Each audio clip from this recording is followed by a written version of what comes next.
Welcome to Resilient People podcast. My name is Mara, and what I like the most is to talk to people, learn with them, and get inspired by their own stories. This podcast is about people who, as every single one in this life, have faced some difficulties and got the strength to overcome them and be an inspiration for us. Stay tuned and feel empowered with these inspirational stories. Sofia Buchuck, also known as ILLANKILLA or Moonlight, is our guest today. She's an Inca priestess, ceremonialist of Ahsan Inca, ethnomusicologist, a singer, a poet, and a medicine woman from Peru. She is also a priestess of the Rose of Avalon, dragon queen, a priestess of the golden serpent of Isis, and she holds teachings of Lemurian, Qero, Toltec wisdom, and Huna Codes to heal both with master plants of the rainforest of the Andes of Peru. Please listen to this transformative interview and stay tuned for what comes next. Hi everyone, welcome to Resilient People podcast, episode number 4. Today with me we have Sofia. Hi Sofia. Hello. Sofia, would you mind to present yourself to the people out there? My name is Sofia Buchuck. I come from Cusco Peru, Guayopata, and my medicine name is ILLANKILLA because I come near Quillabamba, near Machu Picchu. Thank you for being here with us. Thank you, Sofia. Can you tell us a bit about your story? How a shaman from Peru is based in London? Long story. Well, I have family here, my sister Rocio and my brother Edwin, and I came to visit them many years ago. Like many people, I started to stay a bit longer because we were living at times that it was very difficult in Peru. And then I studied here university, and then suddenly the spirits called me very strong.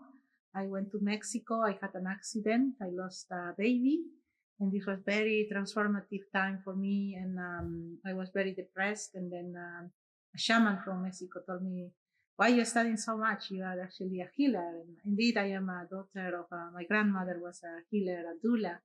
And I start to remember everything, and from there on, I transform myself into what I am now. So tell us a bit about this process. When they told you that you are a healer, how did you felt about it, and how did you go deep into that subject to discover yourself? Yes, when I was little, I used to sleep in my grandmother's bedroom. So I already was singing shamanic songs since the year of 4 years old. Then when I was 11, I sang a song to the Apus, and then I was taken to a different country. So I saw how powerful my magic was. I was scared of it.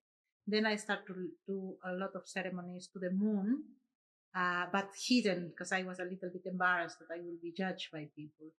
And then when he told me, actually, you are a powerful healer, you have to remember.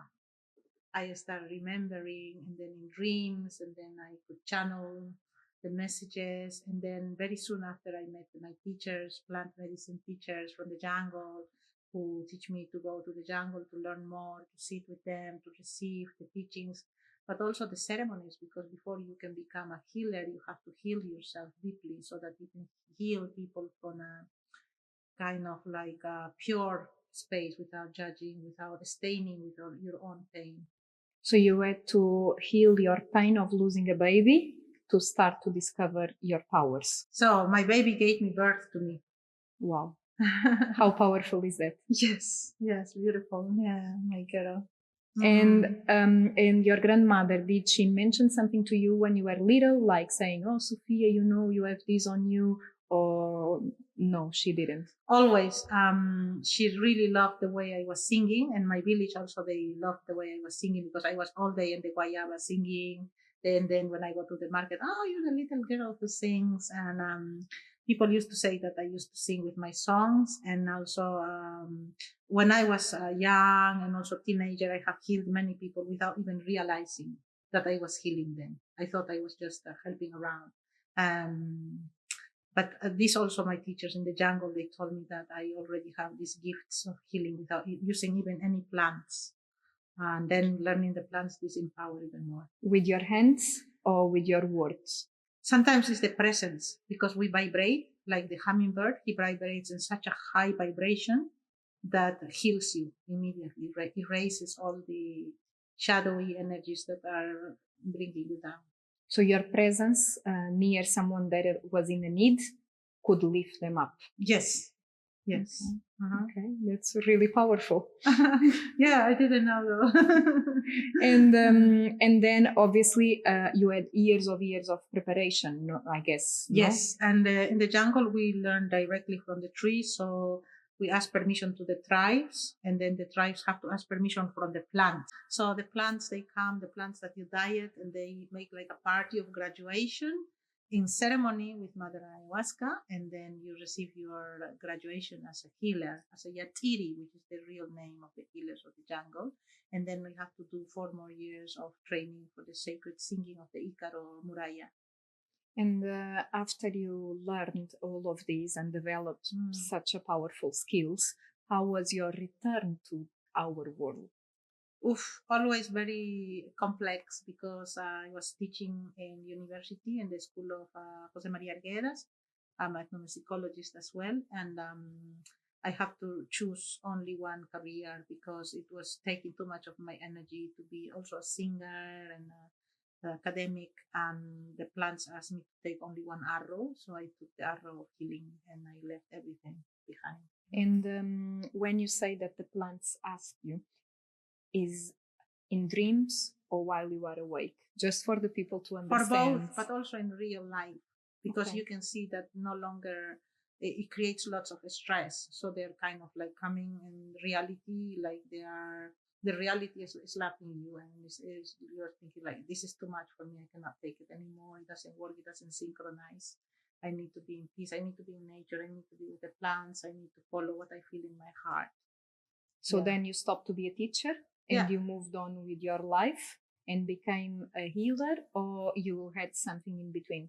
No, I became a healer, but also I went to training with the Inca School of the Priestesses, Inca priestesses, and this is called the Yachachik. So to heal is not only to heal, but also to teach people how to transform their lives, and they teach you codes, Qero codes, Tawantinsuyu codes, and also the priestesses of the rose, which is very sacred, and Isis, the serpent of Egypt. So I spent quite a lot studying spirituality, which allows me to heal in many different directions.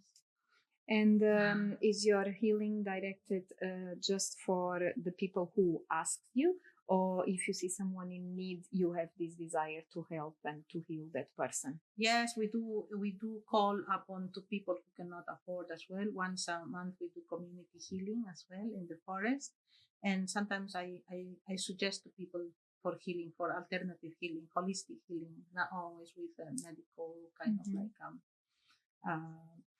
pharmacs, but with nature. But saying this, it has to be willingly. We never force people. Of course, of course. Yes. And do you think that nowadays people accept this holistic medicine and that alternative health well, or is still they still a bit reserved? I think there is a very big awakening, although it's becoming also like a fashion, and it can be superficial, and some people do it for business. But also, I think some people are even scientists and academics and people who are, you will never imagine they will come for medicine, plant medicine healing. They are coming more and more, and this is very important because I think we need to. It's not only about healing people, it's healing the earth, because how much violence we have given to the earth with the wars, with the chemicals. We need to be very conscientious how we live our life. And how do you feel about all of this transformation on our environment, on our world, on our Mother Earth?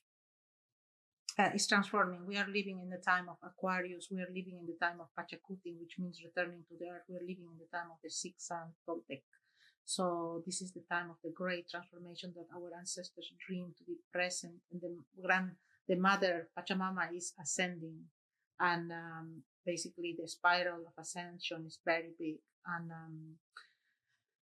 on the other hand, yes, there are some control and some people who don't want the ascension of the earth. And but I think there is a good heart in every person, and even in the governments and people who might think like this is not possible. I think that it is possible. We are living a time that everybody's worried about the climate change. People are worried about eating more healthy, more organic, more sustainable, and it has to be said. But yeah, we need to be respected, because there's a lot also of violation of interference with too much fast living, and we need to stop. Do you think we are impacting or influencing too much the way the world should go at the moment? Time, nature is very powerful. The sun is so powerful and really purifies us every day. Mother Earth is so powerful. We are not helping her, actually, she's helping us. And it's just that, like, we have to tune on the vibration of ascension. And when we are tuned in the vibration of ascension, you can create peace, harmony, stability, equilibrium. So it's working together. How do you think we can manage to make people understanding those changes and be more aware and more open to it? It's very urgent. It's an emergency to listen to Pachamama. We are Pachamama. We all need peace in our hearts, a real peace of consciousness. And remember how much rubbish you produce. This is your level of consciousness, and this is the level of how much you love Mother Earth. Mother Earth alive, Mother Earth healthy. She gives us everything, everything. Father Sun, Mother Moon, love, life. Wake up to these things, because to be truly alive, to be truly present, not to live in the illusion of escaping reality with other things that are probably very not needed, a bit superficial. Think of the things that really matter, and this will benefit you, your family, your community, and everybody. There are a lot of distractions nowadays, no? Yes, a lot of people go to drink alcohol or fashion or spending, and really you can be in the forest and you have everything. Pachamama is rich. You have fruits, you have trees. In my village, we have fruits like carpets, hundreds and hundreds of avocados, mangoes, cacao, plátano, mango. Oof, you need time, extra time to eat, and healthy food. But people think that they don't have nothing because it's fashionable to eat McDonald's, and all this is just packagings of ways of living. And in the city here, even in London, we have to be conscientious because everything is packaged plastic. So we can collaborate. Yeah. And what is the things that you are doing at the moment to help and conscientize people? I do once a month a Yachaiwasi, which is a house of learning, and we do it like this online with guest musicians, and I teach them the Qero codes, which is how to be alive, the Kausai, to be present here and now, and to honor life and how I honor others, and many other teachings. And also we do once a month community healing for the community, learning all these codes with the chakana, with sacred fire, with sacred word, with medicine songs. And I also do different retreats. I'm doing 5 retreats now this year. Wow. One in Lake Titicaca, which is the Pachacutin Warmi. Everybody's invited. And it's going to be powerful. And then in Egypt, 2 retreats, the Rising of the New Earth from the 1st of November to the 11th.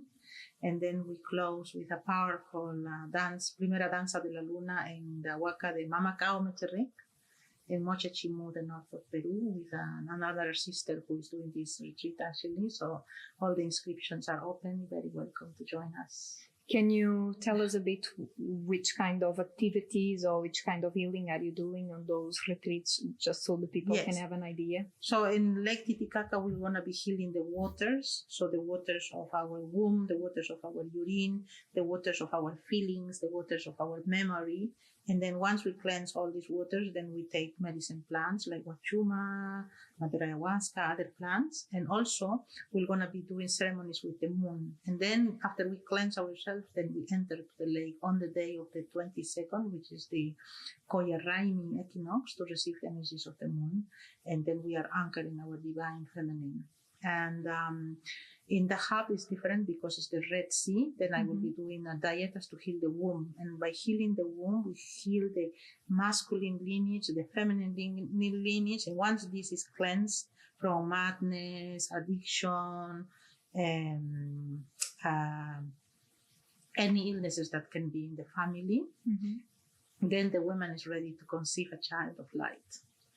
And we forgive the father, the mother, the whole family tree, so that we have a strong roots. And we finish with cacao ceremony, with fire, with dances, with medicine music. And then in the temple of the 1111, it's going to be powerful new earth with other brothers and sisters who are also healers from Egypt. We're going to go to each different temples of Isis, Sekhmet, Hathor, Nefertiti, the pyramids, and we're going to receive the alineations in the temple, in body, in situ, from the stars, from Sirius, from Lemuria, from the Pleiadians, with the different goddesses, receiving these powers, and this is to anchor the new earth here and now, receiving the powers to lead groups around the world. And then the Mama Kao Mecherek is the dance of the moon, and is directed by a powerful sister there, who's a dancer of the moon, and her name is Lucy Pedragas, with a big team as well of other sisters and brothers, and it's 6 days dance of the moon. With a strict dieta and everything, and the prayers is the dancing there for a profound, deep process. And the temple of Mama Kao Mecherek, she's a feminine, one of the greatest healers of all the Americas. The Abiatiala is our original name, Abiatiala, the whole continent. And she was also a governess, and is an energy that is anchored on the ether, like Isis, like Sekhmet, so she's very powerful. There is something very important as well to mention to people, because you are speaking a lot about the feminine energy. Yes. But I guess those retreats are also open for men. Yes. And could you explain a bit why it's so important for men to attend as well? Yes. We have a combined mixed retreats, one in Ireland very soon, in the temple of New Grange, the center of the center, and Tara Hill. And this one is going to be on the 22nd of September to the 25th. And it's very important for men to heal, because in this time also we want the men to be healed and become divine masculine as well, to rise them from all this dark suffering and domination and the patriarchy, so that they don't live with this guiltiness of oppression. And also this guiltiness of having to be like this or like that, otherwise you're not a good father, you're not a good brother. No, you have to reclaim your dignity and heal it. And the Tawantinsuyo, they say you have to heal first the man, because the man is the one who makes the home, so the women can give birth, and the women can be women and stop being a man. So we are healing our brothers. It's very beautiful. We do this healing the tree of life. So feminine, masculine. We go to the waterfalls to talk with the waters, because we are also water, to talk with the fire, to visit the temples. And we offer some different other healings also, with crystal healing, quantum healing, and the consciousness of the Qero codes, the Tawantinsuyo codes, to live in community, to live in reciprocity, to be present in the present, and all these codes are amazing. Transformative, yeah, I was about to say that. It's very powerful what you are doing, and the inputs that you are putting in our world, in our community, is really inspiring. Do you have any message for the people out there? For the young people, there's beautiful circles of young people. Here in London, we have Somos Semillas, and they're planting the earth. They're giving us an example that we can have fun by planting the earth. It's very important to become self-sufficient these days, because that way we reclaim our power of producing our own food. And also, it's beautiful to have gardens, to spend time with the family, with Mother Earth. It's a very beautiful time for community, for unity, and to come back to your center. Remember that when you are healed, the power is inside, from the inside out. So that way, nobody can come and manipulate us. We are living a time of the blossoming of Mother Earth. The new earth is already rising, and we are rising with her. That's a beautiful message. Mm. And what's your view for the future? My view for the future is that we turn off the machines and turn on our hearts. It's really time to truly awaken, not to believe that you are awakened. And if you're really awakened, this is a time of unity. This is a time of reclaiming our own power as children of the earth, of the sun, Mother Moon, and love, and really respect the indigenous tribes, because they are the ones who are holding the air, the lungs of the jungle. My people, I love you so much. The people of the Andes, the people with deep wisdom keepers, because they are our roots. And if we don't have roots, we fall down. For the young people to grow the land and to show us an example how beautiful it is to live in with Mother Nature. So I guess you are returning to Peru. Yes, I'm going back very soon, and we wait there for you. Thank you. Thank you, Avalon. Thank you, Tawantinsuyu. Thank you, Thank you, everybody. Thank you all for watching us today. Thank you, Sofia, to be with us. And please make sure you follow our channels on YouTube, Spotify, and see you in the next episode.